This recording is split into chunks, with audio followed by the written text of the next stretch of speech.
Okay, I am the old man, and this is the old man's point of view video number 3, originally titled God and Religion, but because of the amount of material, I've divided it into 2 parts, and this is the first part. This is called God and the Old Testament, and well, there it is, my friends, the question of all questions.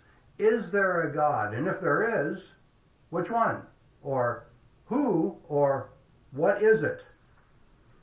Okay, let's start here. Historically speaking, how many gods have there been? Well, anthropologists estimate that there have been at least 18,000 different gods that have been worshipped by humans since the beginning. Today, it is estimated that more than 80% of the world's population believes themselves to be religious or spiritual in some form. The industry publication Psychology Today asks the question, why do humans keep inventing gods to worship? So again, we ask the question, is there a God? Well, this old man says, without question, yes, absolutely, that there is something innate in us, something born into us that causes us to always seek a higher being. But God, for us today, has been grossly misrepresented and perhaps even abused by religious organizations.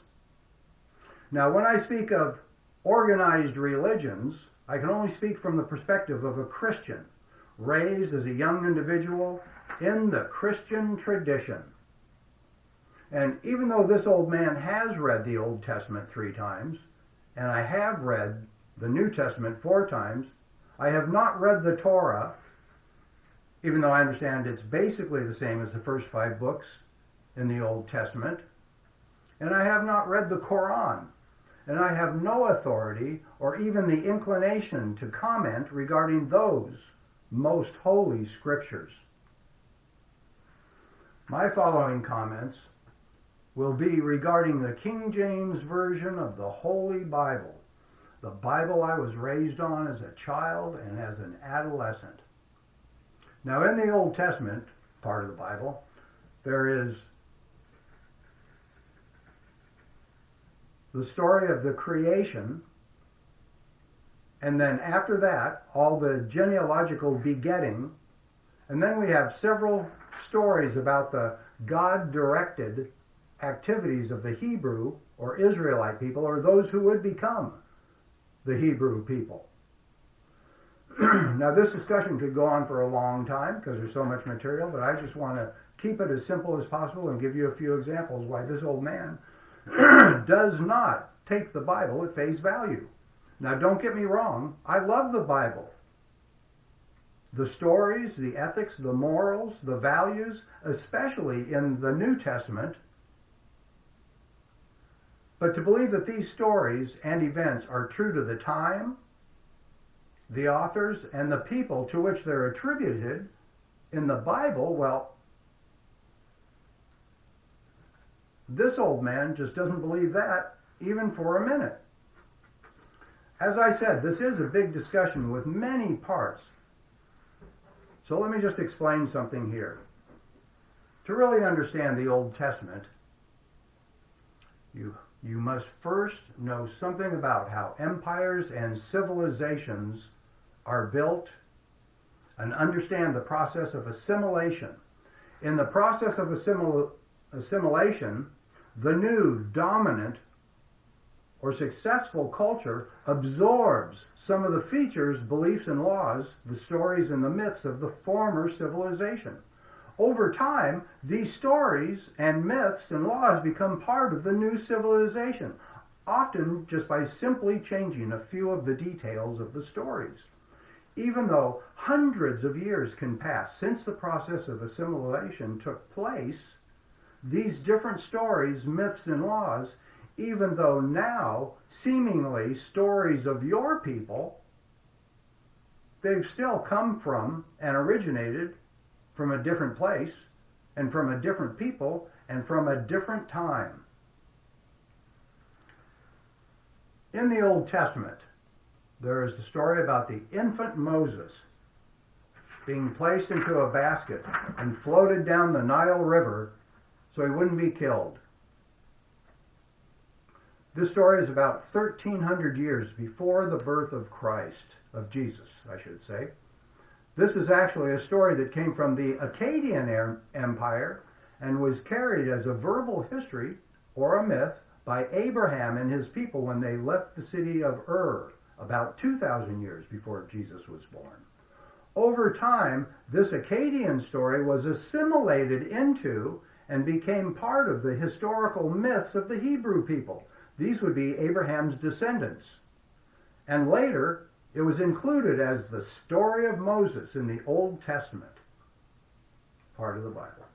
Now, a second example, as interesting, is the story of Noah and the flood. Everybody knows about Noah, his ark, all the animals, the flood, kill everybody.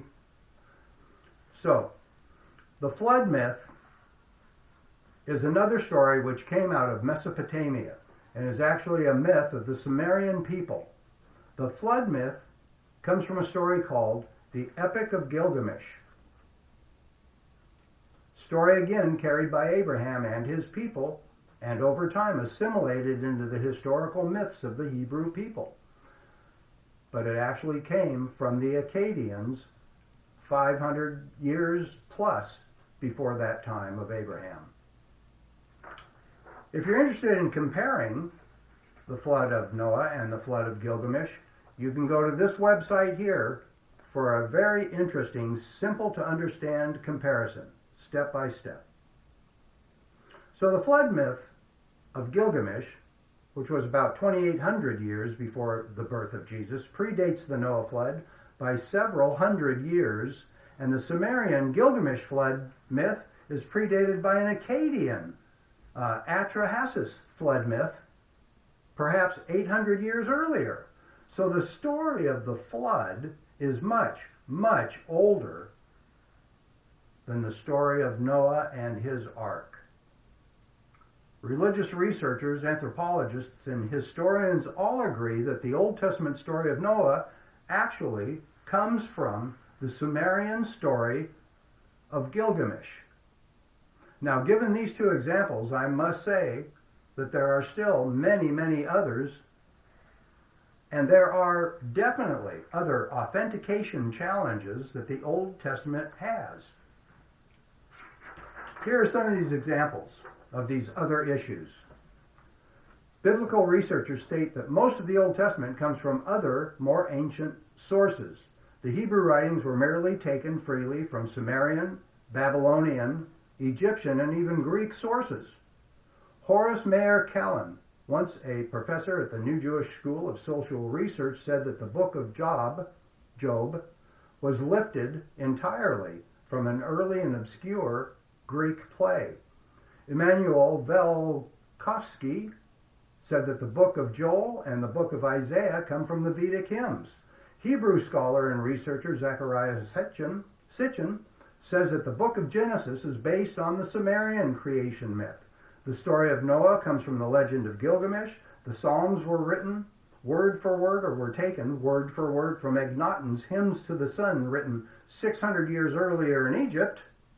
And the Ten Commandments were taken from the Egyptian Book of the Dead, and so on through the books of the Old Testament.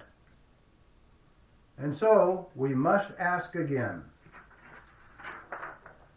is there really a God? And this old man says yes, absolutely. But he does not believe that it is the Christian idea of God based on the Holy Bible. So let's just say that it's impossible to take the Old Testament literally and accept that it is allegorical at best. If you don't know what an allegory is, it's a story that teaches a moral or an ethic that is not to be taken literally. So where does that leave us with regards to God and religion? Well, we'll have to investigate further. Look at my next video, number 4. where the old man expresses his point of view, and we'll take a look at the New Testament and organized religions that base their authority in the Holy Bible. Well, that's it for now. Be good. Give a stranger a compliment and make them smile. I love you and I care about you. I am the old man.